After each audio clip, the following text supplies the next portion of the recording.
Marlon Brando once showed up to a $40 million movie set, refused to learn a single line, and put a bucket of ice on his head. Nobody fired him, because he was Marlon Brando. Brando's rebellion started long before Hollywood. He was expelled from high school, then kicked out of military academy for pure insubordination. He told a draft board psychiatrist he had severe problems with authority. It kept him out of the Korean War entirely. In New York, he studied acting under Stella Adler, who taught the Stanislavski method. Real acting, she believed, should feel spontaneous and alive. Most actors memorize their lines. Brando refused for decades. He argued people in real life never know exactly what they're going to say. On The Godfather, Coppola hid cue cards behind lamps, on walls, and famously taped Brando's dialogue directly onto Robert Duvall's chest. What is the interest for my family? 30%. In the first year, your end should be $3-4 million. And then it would go up. Now, what is the interest for the Italian family? When asked why he wouldn't just memorize his lines, Brando said simply, "Because I can read them that way." Then there's the cat. That iconic opening scene where Don Corleone strokes a gray cat in his lap was completely unscripted. Coppola found a stray wandering the Paramount lot, dropped it into Brando's lap before calling action, and Brando never once broke character.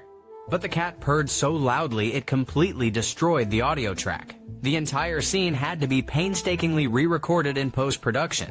By the late 70s, Brando's name alone could sell any movie. For Superman, he negotiated $3.7 million up front, plus nearly 12% of the gross profits. Christopher Reeve, who carried the entire 143-minute film, earned just $250,000. Only the certain conviction that what has been done is right. Develop such conviction in yourself, Elal. That look of profound fatherly love you see on screen? He was literally reading his multi-million-dollar dialogue off the baby's diaper. Then came Apocalypse Now. Brando arrived in the Philippines overweight, hadn't read the script, and hadn't even touched the source novel. Coppola shot him entirely in darkness to conceal his condition. The shadowy mystique of Colonel Kurtz was born from pure desperation. Production shut down for an entire week. 900 crew members sat idle in the jungle while Coppola read the entire script aloud to Brando. But nothing compares to 1996, The Island of Dr. Moreau. Brando arrived weighing nearly 300 pounds, consumed by personal grief. He refused to learn a single word of dialogue. Instead, he wore an earpiece so an assistant could remotely feed him every line. But the earpiece kept intercepting local police frequencies. David Thewlis said Brando would randomly start reciting police dispatch messages mid-scene. He put an ice bucket on his head, called it a caloric converter, and demanded a co-star pour actual ice into it on camera.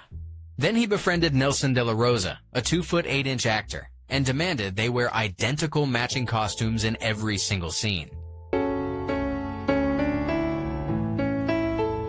What if God was one of us?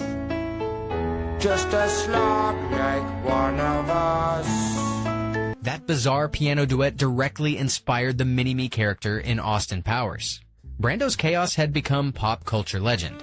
Brando spent the first half of his career reinventing acting. He shattered every assumption about what a screen performance could be.